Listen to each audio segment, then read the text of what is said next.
Good afternoon. How are you, everybody? A little louder. How are you, everybody? Fine, thank you. Okay. So, after many rain, the sky is clear and blue, and the air is very fresh. So, maybe, can it stay that way? Okay. So, we have the book of the Sixth Patriarch. We are reading this book. This book is many kinds of teaching, many kinds of wisdom that we can find in this book. And we already studied through chapter 8. We just started chapter 8 last time. So we start with chapter 8. We review a little bit. Chapter 8, the title is The Sudden School and the Gradual School. Now, many of you already are probably you're familiar, you heard in Korean the word dono jomsu. This is a sudden school and a gradual school. Yeah. Gradual school, not graduate school. Gradual. Graduate and gradual are different. Graduate school is where you go after you finished your bachelor degree, you go to graduate school, 대학원. Okay? But gradual means slowly, very gradual. So there's a distinction between the sudden school and the gradual school. Begin from the time of the Sixth Patriarch, and it's still continued to this day. There are still people who are arguing about which is correct, the gradual school or the sudden school. 도노 점수. Okay, 도노 점수. But Sixth Patriarch, when he was living, at that time, the two schools of Zen flourished. And one was the Huineng school of the south, and the other was the Shenshu of the north. Shenshu of the north. So these two schools, they became distinguished and known as the sudden, which was the southern school, and the gradual, which was the northern school. And the many students were confused. They did not know which to follow. That's because the southern school taught you get enlightenment suddenly, in one instant. But the graduate school said, no, you cannot get enlightenment in one instant. You must get it very gradually. Over a long period of time, much training, then you get enlightenment. But sudden school said, no, this one instant you awaken and you become enlightened. So these two schools appeared, and these two schools were fighting. Okay? But the Sixth Patriarch, he heard of this, and then he said, Dharma originally has just one school. Human beings have north and south, but the Dharma has only one kind. So students realize this either slowly or rapidly. What do sudden and gradual mean? And he said, Dharma has no sudden and gradual, but people vary. Some are sharp and some are dull. Sudden and gradual depends on the person, not on the Dharma. So this is a very interesting point. In the Dharma, there's no sudden and the gradual. Dharma, there's no fast and slow. There's no genius. There's no fool. But people have a genius and fool. Recently, somebody asked me, what's the difference between a genius and a fool? Well, it's not an easy question. How would you answer? What's the difference between a genius and a fool? I think it's a karma. Karma. Yeah. So the way I answered was, I said, which one do you like? Because some people have the habit of being like a genius. And some people have the habit of being like a fool. Some people like to be like a fool. But some people don't like to be a fool, but seem like a fool. So yeah, it's maybe habit and some kind of karma, but not easy to change.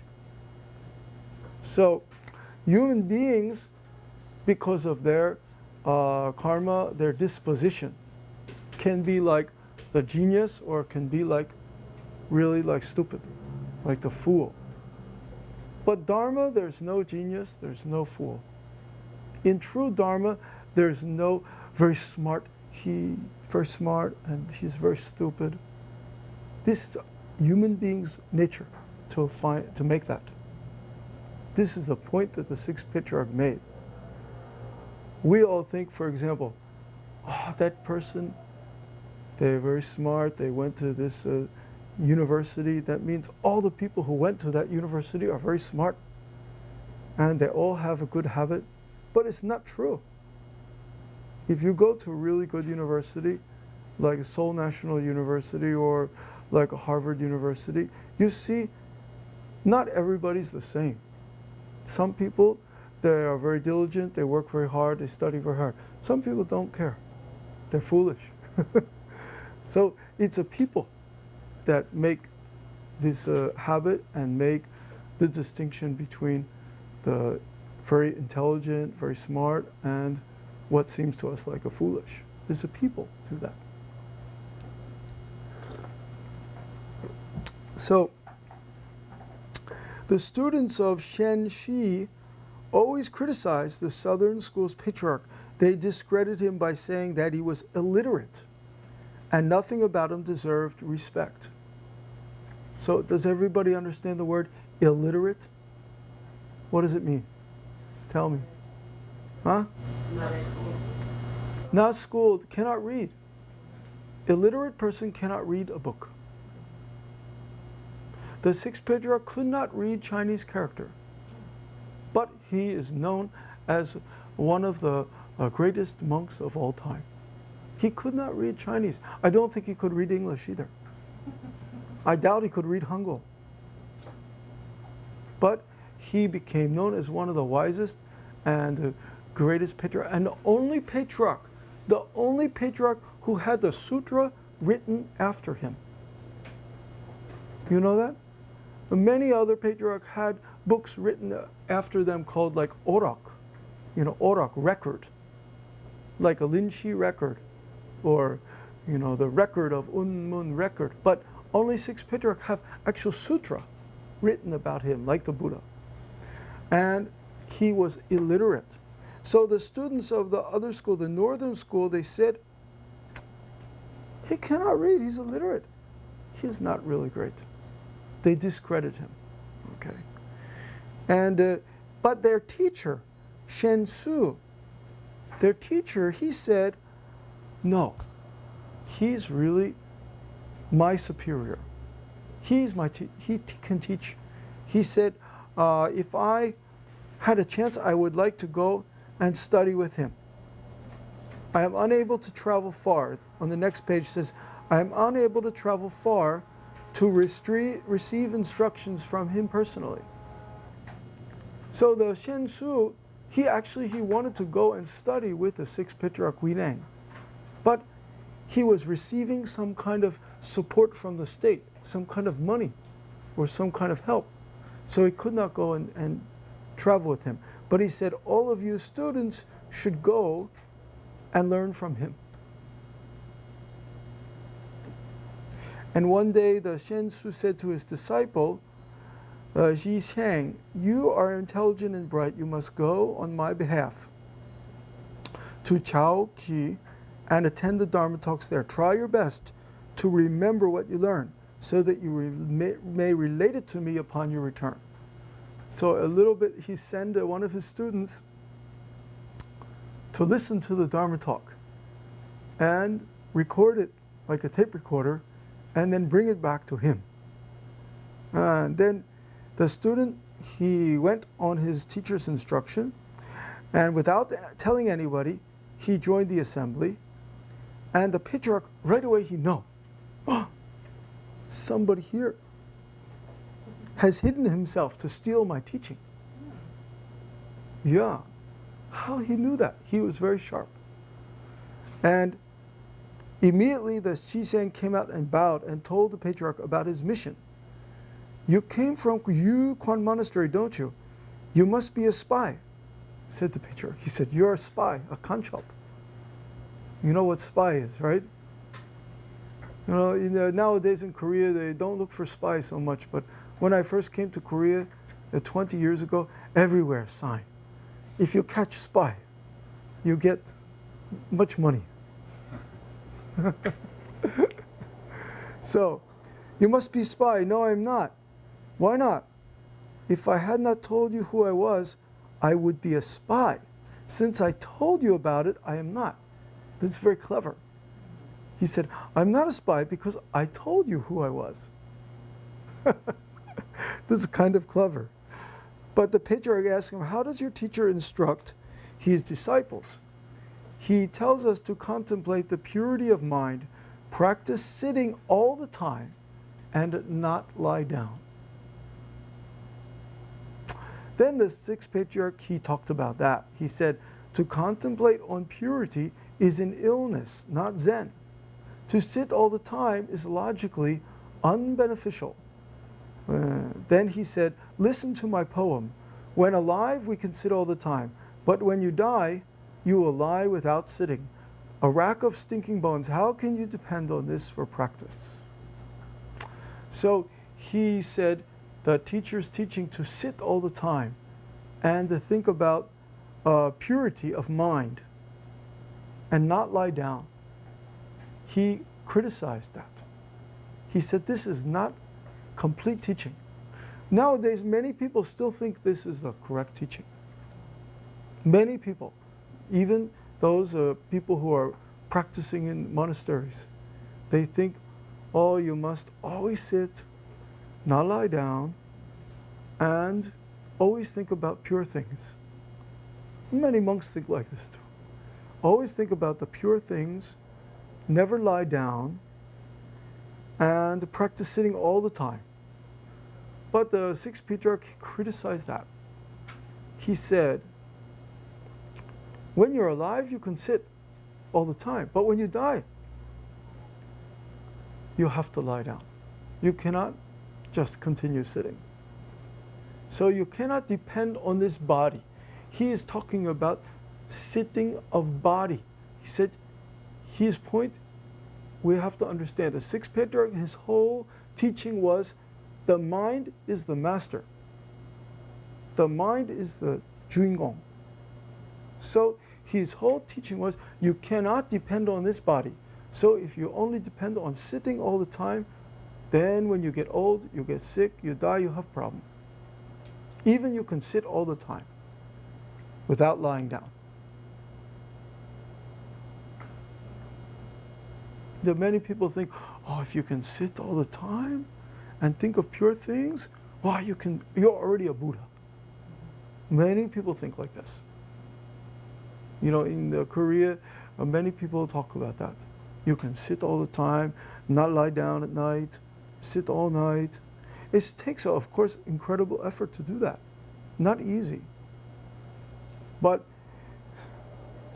we must learn not only to sit the body, we must sit our mind. This is a point he made. And then the Ji Cheng, he remarked, though I have studied Buddhism for 9 years under Grandmaster Shen Shu, I never attained enlightenment. But today I hear just one teaching by you, and I have attained my original mind. Because of the great work of life and death, please have compassion and give me further instruction. And then he asked, how does the sixth patriarch asked, how does your teacher talk about the three kinds of things? Precepts, sila, precepts, dhyana, meditation, and prajna. And he goes on to talk about that. How he talks about he stay away from all evil actions, practicing whatever good is prajna, and purifying one's own mind is jnana or Zen. That's the way he teaches. But the sixth patriarch explains, he says, if I have some teaching, some dharma that I would give to others, I'd be deceiving you. This is a very important point. True dharma is not something that I carry around and I give to you. True dharma is something we already have.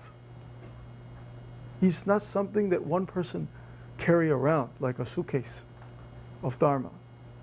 The dharma is available to all people, but because of their mind, they don't see the dharma.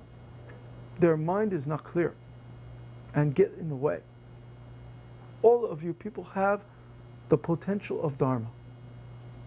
All of you people have the Buddha dharma. But when your mind is very small and clouded and worried and concerned and think about yourself exclusively, you have no chance of seeing the dharma. This is the point. So the patriarch said, if I tell you I have dharma to give to you, I would be deceiving you. What I do with my disciples is liberate them from their own bondage with such methods as the situation may require. Name for that is samadhi. The way your master teaches Shila, Dhyana, and Prajna is wonderful, but my explanation is different. How can it be different, sir, when there is only one kind of Sila, Dhyana, and Prajna? Everybody understands what Sila, Dhyana, Prajna is, right? Precepts, samadhi, right? Kejonghae, Korean Kejonghae, Sila, Dhyana, and Prajna. Okay, and he asks, how can it be different? There's only one kind of Sila, Dhyana, Prajna. Only one kind. How can it be different? You know, many people ask this question. How can there be, you know, different kind of Zen teaching? There's only one kind. Then he explained, the teaching of your master is to help the students of the Mahayana school, while mine is for those of the Supreme School. Oh, now you understand, little difference. There's already distinction between Mahayana school and Supreme School. Supreme School, what is a Supreme School? You don't know, right? Supreme School means the essence of Mahayana, the teaching of the Zen teaching of the mind. That's what he's referring to. He's talking about the teaching of the Zen masters, the teaching that is beyond the Mahayana, higher than Mahayana. The Mahayana is already very high teaching.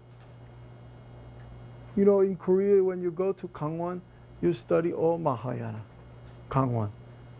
4 years, Gangwon, then Mahayana, then all finished. Then graduate school, then maybe Supreme School. Long time ago, monks first went to Gangwon, study sutras, 5 years. Then after learn all the sutras, then go to the sunpang, sunroom. After finish the sutras. But nowadays, many people, after the Gangwon, then go to graduate school. Go to some more advanced research. A little different nowadays. Some people still go from the sutra school to the Sampang. So Sampang is considered the supreme school, most highest level. Okay? That means the school not dependent on any kind of sutra teaching. not dependent on any kind of doctrine, not depending on any particular doctrine. That's why he said outside of a special teaching, outside of the sutra, from mind to mind, from your mind to my mind. Okay? So then he said, the fact that some realize the Dharma more quickly and deeply than others accounts for the difference in the interpretation. You may listen and see if my instruction is the same as his. When teaching the Dharma, I never deviate from our true nature. To teach otherwise indicates an attachment to mere form. The function of all dharmas derives from our true nature. That is true sila, dhyana, and prajna. So what he's talking about is, even when he is teaching, he doesn't deviate from his true nature. Even when he is teaching people, he has no illusion that he is the teacher, he is the transmitter, and they are the receiver. This is an important point. He is not putting on ego show. I am the transmitter of the Dharma, you are the receiver. He is just giving the, taking away, he said already here, my teaching is to take away, before he said to take away, liberate from their own bondage with such methods. Everybody knows what the method is, bangpyeonmul. He used a different method to liberate people from their bondage. Everybody sometimes gets stuck at some point. And you usually try to defend their attainment. So he can liberate, a good teacher can liberate the different people from their bondage using the different methods.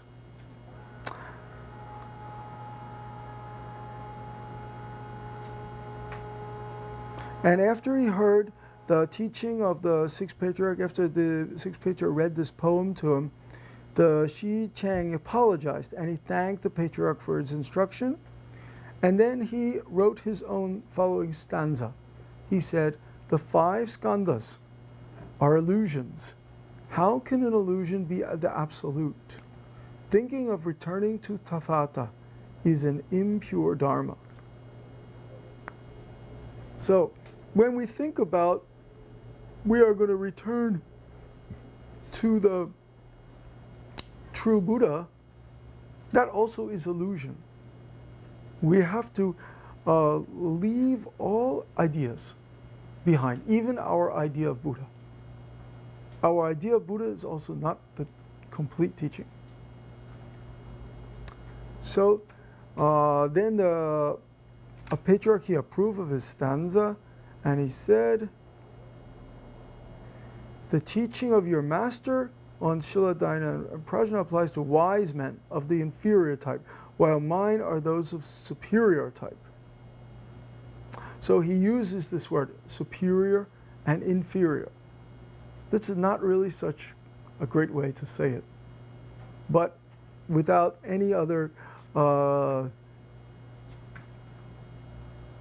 feeling, he says that, okay? He who realizes their true nature may dispense with such doctrines as bodhi, nirvana, and knowledge of liberation. So if you attain your true nature, then you do not have to think about nirvana and the liberation and all these things.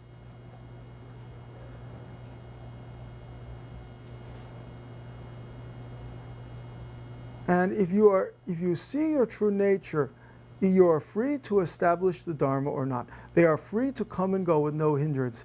In any situation, they act appropriately and give suitable answers to questions. Your true nature can manifest itself in many different forms. Nirmanakaya. This is the freedom of psychic powers and the play of samadhi. The name for that is see your nature.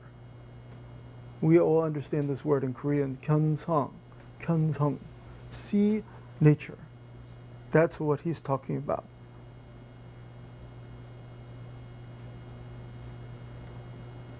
Then we go to the next page here, and we see after this, the Shi Chang, he bowed, and then he volunteered to be the patriarch's attendant. And in that capacity, he served him both day and night. So in the old days, if the master can teach you something, then you stay with him as attendant. You attend upon him. You serve him.